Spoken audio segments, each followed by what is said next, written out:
É um prazer que para mim se renova todas as vezes que eu tenho a chance de olhar direto para quem quer que diretamente esteja me olhando aí.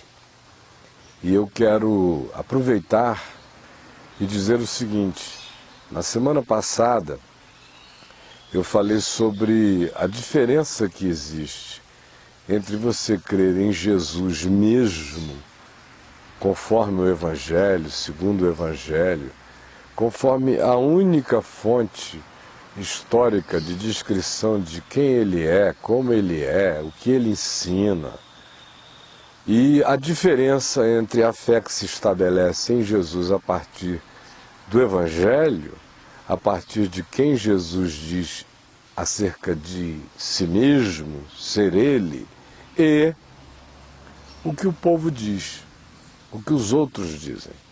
Nós vimos lá em Mateus 16, como a pessoa às vezes equivocadamente está seguindo um Jesus que não existe, que é uma construção de terceiros, que é uma produção religiosa, como em geral é o que acontece.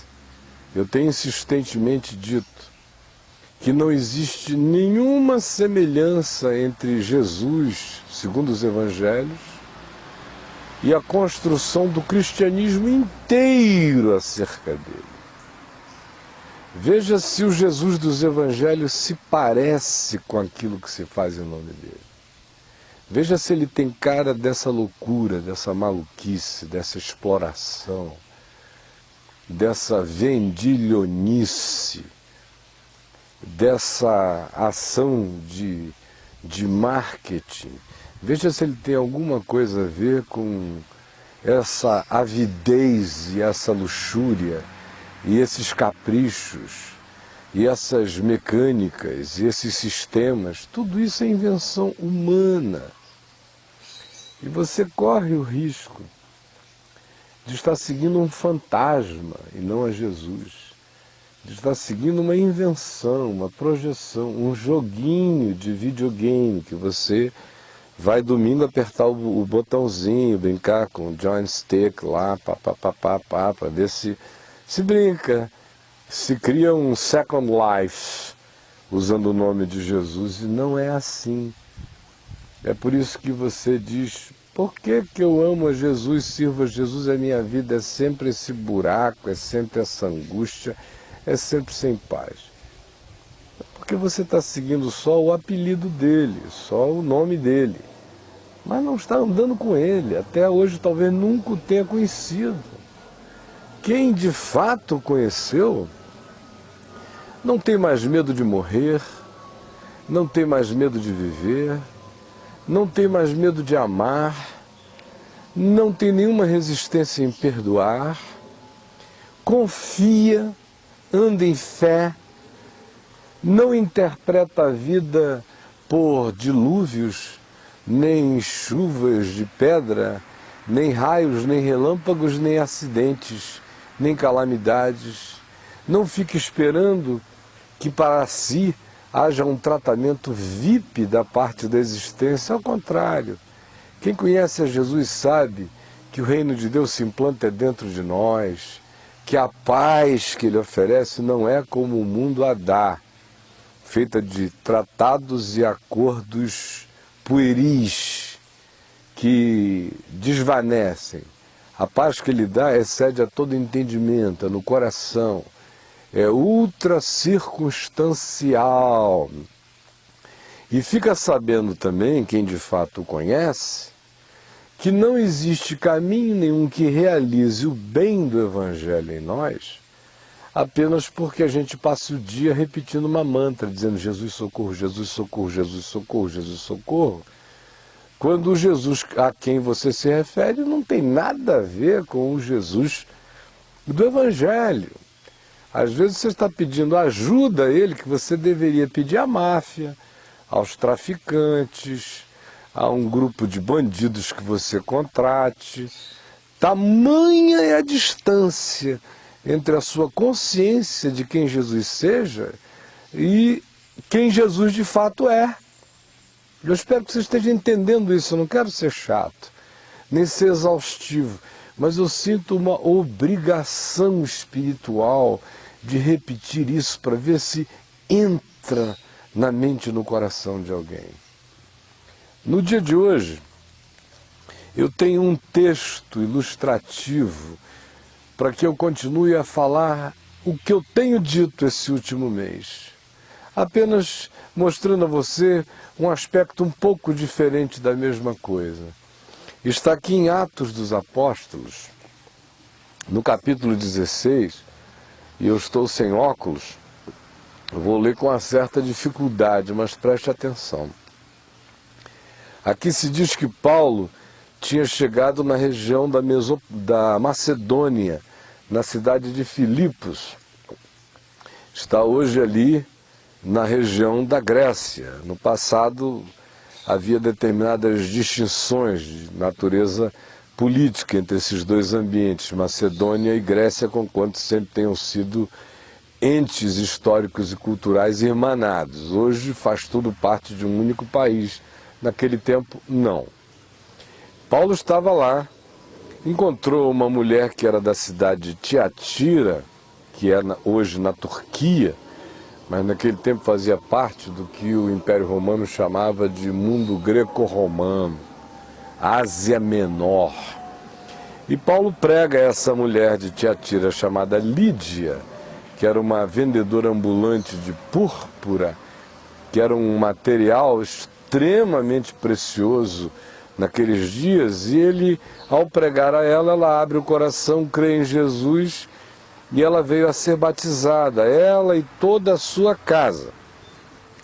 Aí na sequência se diz que Paulo ia sempre para o mesmo lugar, à beira de um rio, que está até hoje lá na região, porque ali havia sossego. E a razão pela qual ele procurava aquele sossego era para ter um cantinho para orar com alguns amigos todos os dias. E quando ele ia para esse lugar de oração, Lucas, que é o autor, escritor do livro de Atos, diz, se incluindo no processo, nos saiu ao encontro uma jovem possessa de espírito adivinhador, o qual, adivinhando, dava grande lucro aos seus senhores. Era uma coitadinha que ou tinha um espírito de adivinhação, conforme está explicitamente dito aqui, ou tinha uma mistura, uma paranormalidade que lhe permitia ler mentes, e que naqueles dias, se alguém fosse dotado de alguma coisa assim, já era imediatamente encaminhado para o caminho da feitiçaria, da adivinhação, da bruxaria e da sobrenaturalidade perversa. Como acontece entre nós até hoje. O fato é que a coitadinha era explorada por homens. E ela já deveria viver há muitos anos assim, lendo mentes, dizendo futuros, lendo mão, adivinhando coisas, contando segredos. E quem é nesse mundo pagão, sem fé, sem Deus, sem confiança, sem instrução no Evangelho, sem aquela determinação de andar pela fé, sem querer saber nada sobre o dia de amanhã, confiando em Jesus, que disse, não andeis ansiosos de coisa alguma, e disse, basta cada dia o seu próprio mal. Quem é que deseja realmente andar sem nenhum vislumbre do futuro, confiando que o futuro será cuidado pelo Senhor, que qualquer antecipação do futuro não faz bem à alma humana, só gera ou ansiedade ou gera um karma, é o que em inglês se chama de self-fulfilling prophecy, que é aquela profecia que o indivíduo passa a viver para cumprir. Só porque disseram que vai acontecer um dia, ele agora já desde hoje se prepara para fazer aquilo acontecer, às vezes contra tudo de bom na vida dele. Só porque um maluco falou em nome de Deus ou em nome do sobrenatural, que assim será. Mas o fato é que você que está aí tem um pezinho nesse negócio, por mais liberto que você seja. A maioria das pessoas que eu conheço, basta que a vida fique um pouquinho difícil, que a primeira coisa que elas querem é saber logo amanhã como vai ser. Então procuram um adivinhador, um paranormal, um médium que se preste para esse tipo de serviço. Ou, no meio cristão, as filas das profetisas. Algumas até começaram como pessoas sinceras, profetizando genuinamente. Mas depois a pressão daquela fila vai aumentando, gente querendo saber, querendo saber. Daqui a pouco a mulher, tendo profecia ou não tendo profecia, começa a inventar profecia. Daqui a pouco ela já começa a se servir do que ela capta, do que ela entende, do que ela captura. Daqui a pouco ela está assim na mente, na carne. Depois disso ela já está na venalidade. Depois de um tempo ela já está bruxificada sem sentir. Porque a grande maioria das pessoas gosta de um oráculo. Gosta que eu aqui desse uma tremida e dissesse: eu estou vendo uma mulher sentada agora num sofá marrom, de pelo amarronzado, macio, me vendo, chorando muito, porque ela mesma seguiu a pessoas desse tipo, acabou que entregou o que tinha, tomou decisões erradas, perdeu o marido e hoje está numa imensa solidão, frustrada e angustiada, sem saber o que fazer. E eu digo a você, minha querida, e aí lhe diria algumas coisas. Você sabe que se eu fizesse isso aqui,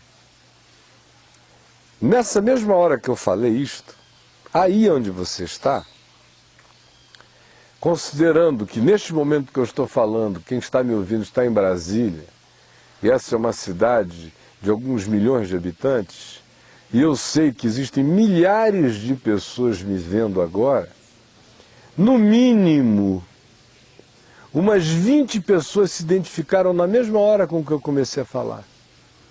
E houve até gente que pensou que eu estava tendo uma revelação e falando diretamente para a pessoa.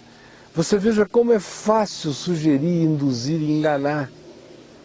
Porque existe uma predisposição no coração da maioria de querer um carteadinho que diga como vai ser o dia de amanhã, de querer uma contravençãozinha espiritual para, deixa eu dar uma olhadinha aí onde ninguém viu ainda. A maioria quer viver assim, busca viver assim. É por isso que gente desse tipo é tão explorada. A coitadinha tinha até senhores, tinha até os gigolôs do paranormal vendendo os serviços. Tinha se tornado escrava de uns exploradores. No caso aqui, são alguns homens explorando o dom da mulher. Entre nós, às vezes, a gente vê a mesma coisa acontecendo no ambiente explicitamente paganizado, tanto quanto você vê acontecendo no paganismo da chamada igreja, onde pessoas ficam a serviço dos interesses e dos caprichos de centenas que acham que ela tem que ser adivinhadora dos caminhos dessa pessoa. E se você é uma pessoa com esse tipo de dom, para o bem ou para o mal, seja lá o que for, porque essas coisas também se manifestam para o bem, não só para o mal, tome cuidado, porque você pode se tornar escrava do diabo, se deixando conduzir pelo capricho das pessoas, querendo usar você como se você fosse um telefone com entre elas e a sobrenaturalidade. Pare com isto, se você é a pessoa. Mas de fato o que eu quero falar aqui não é sobre quem possa ser essa pessoa que esteja me vendo e ouvindo hoje, em qualquer das circunstâncias, ou esperando uma coisa que revele o futuro ou o dia de amanhã, ou o pobre coitado que, tendo qualquer dom ou dotação, ou qualquer coisa nesse sentido, venha sendo explorado diabolicamente. Na realidade, o que eu quero dizer é o seguinte: é como uma pessoa sem o Evangelho, sem o discernimento espiritual de Jesus, sem a mente de Cristo, a maquete dos pensamentos de Jesus na mente, é enganável com uma facilidade imensa diante desse tipo de coisa. Às vezes eu vejo, o cara é psiquiatra, mas quando ele sai do consultório angustiado, e se a amante dele diz que está com uma angústia semelhante, que ela conhece uma pessoa nos arredores da cidade que pode dizer uma palavrinha, o psiquiatra que acabou de tratar lá de um monte de problemas que ele atribui a disfunções mentais, vai fazer uma fezinha em algum chão e algum terreiro por aí. Às vezes eu vejo, o cara é advogado, é uma águia, dá nó em pingo d'água, mas ele vai fazer parte de uma fila de algum médium espetacular em alguma periferia da cidade, porque ele não quer perder a chance de se imantar de alguma magia que o proteja para os negócios, para qualquer coisa. Eu poderia sair multiplicando indefinidamente esses exemplos, você sabe disso. O fato é que a maioria esmagadora não aguenta um arrepio, um tremor ou uma declaração de qualquer coisa que aparente ser para além do conhecimento normal que os outros humanos possuam. Quem quer que ofereça isso vira logo um semideus. Diante de gente, às vezes, que empresarialmente é super resoluta, cientificamente é definida, do ponto de vista das objetividades do trato da vida são muito simples e claras, mas o paganismo dessa necessidade está tão infiltrado que o cara não resiste e quer saber. Aí entra frequentemente numa furada, porque veja o que acontece. Paulo estava indo orar com os amigos. Todos os dias ele passava naquele lugar, a caminho daquela prainha à beira do rio, e esta moça estava lá, e o que ela dizia? Ela gritava em voz alta para todos os que quisessem e pudessem ouvir. Eis aí, dizia ela, servos do Deus Altíssimo, que vos anunciam o caminho da salvação. Eu pergunto a você, se você é um pastor, um padre, um sacerdote, um guru, seja lá o que você seja, se você é do tipo que precisa que os outros creiam que o que você é, faz e apresenta é genuíno, legítimo e verdadeiro. Honestamente, se você estivesse indo para um lugar de oração, se você é um pastor, ou coisa do gênero, ou se você é um sacerdote católico, estivesse indo a uma missa, ou se você é um guru e estivesse indo a um lugar de meditação, e quando você passasse todos os dias, houvesse ali alguém que dissesse em praça pública, eis aí o servo do Deus vivo, sigam-no porque ele ensina o caminho da salvação, o caminho da vida, ou o caminho da harmonia, ou o caminho do equilíbrio, ou o caminho do que quer que você diga que é a coisa importante que os outros têm que ter e você oferece. Me responda como homem, não como menino. Você não ia ficar extremamente enfatuado? Com certeza eu lhe diria o seguinte, para não falar nem do guru, nem do sacerdote católico, nem do médium, nem de qualquer um, ficar só no âmbito onde eu particularmente passei mais de 30 anos da minha vida, que foi no meio chamado evangélico, eu diria o seguinte, 98, 99% dos pastores que eu conheço iria passar e iria dizer, aleluia, glória a Deus, Deus te abençoe, minha filha. E no coração dele, se ele for discreto, a maioria não é, mas se ele for discreto, no coração dele ele vai dizer, puxa, que legal, o mundo espiritual me reconhece, sabe que eu sou um homem de Deus. Se ele não tivesse nessa descrição, e infelizmente muitos não a têm, ele já iria virar para o lado e dizer, poxa, a unção está sobre nós. O mundo espiritual está nos reconhecendo. Eis aí, servos do Deus Altíssimo, que vos anunciam o caminho da salvação. Olha, chegou a hora da gente conquistar este lugar. O Senhor nos deu esse lugar. Seja honesto. Ou se você não é a figura que poderia ser tentada por esse tipo de anúncio como líder espiritual, mas é aquela que se deixa pastorear e seguir por esse indivíduo, eu pergunto a você, você também não ficaria extremamente lisonjeado, enfatuado e seguro, dizendo, poxa, a pessoa que eu ouço e que eu sigo é reconhecida no mundo espiritual. Veja como os enganos são terríveis, como o ego agigantado, o narcisismo, paralisam a mente, tiram o discernimento. Veja como a vaidade faz o indivíduo ouvir qualquer declaração lisonjosa como se fosse coisa boa. Como se qualquer sedução se transformasse num oráculo de Deus. Paulo, no entanto, conhecia Jesus o suficiente para não entrar nessa. Essa é a diferença entre conhecer Jesus mesmo e conhecer um nome J-E-S-U-S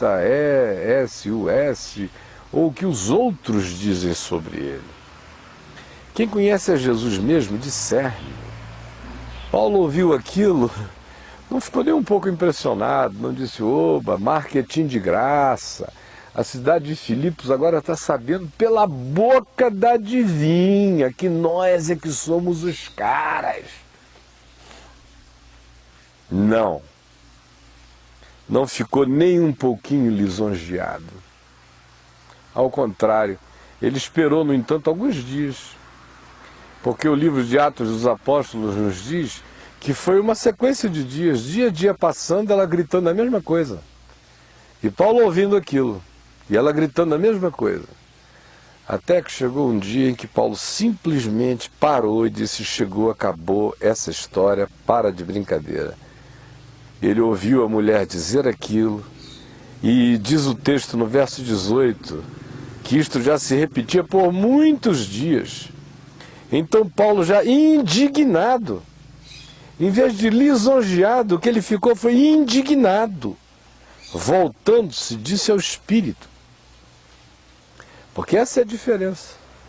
Uma pessoa que anda aí nos caminhos da religião, do marketing, da imagem, da autopromoção, da venda, não discerne o Espírito. Só ouve a voz da mulher que está gritando para todo mundo e só se preocupa com o que todo mundo está ouvindo.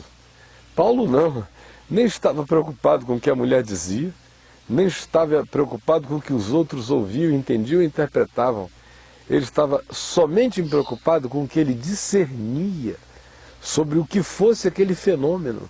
E ele sabia que aquilo era um circo de engano, que a mulher tinha poderes espirituais de adivinhação, misturado com paranormalidade, e podia dizer quem ele era, quem Lucas era, quem os outros eram, mas ali não havia revelação nenhuma do Espírito de Deus, apenas adivinhação maligna, para gerar incautos dependentes. Aí ele pare naquele dia indignado, ele se vira e diz, espírito imundo, espírito de adivinhação, sai dela! Quero ver em que clínica de psiquiatria, psicologia, psicanálise isso acontece assim. Eles te dopam em remédios para muitas coisas e remédios muito bons, cada vez melhores. A neurociência tem feito avanços extraordinários nos últimos 5 anos.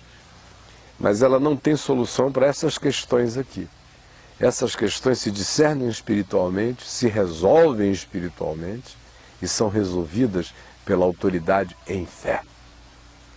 Por isto, eu quero concluir, nosso tempo acabou, dizendo a você o seguinte, é a leitura do Evangelho, meu amigo, é a compreensão de como Jesus pensa, ensina, discerne, é o que faz com que você não seja enganado, nem quando o diabo está dizendo que você é bom, nem quando ele está falando a verdade a seu respeito, você entendeu?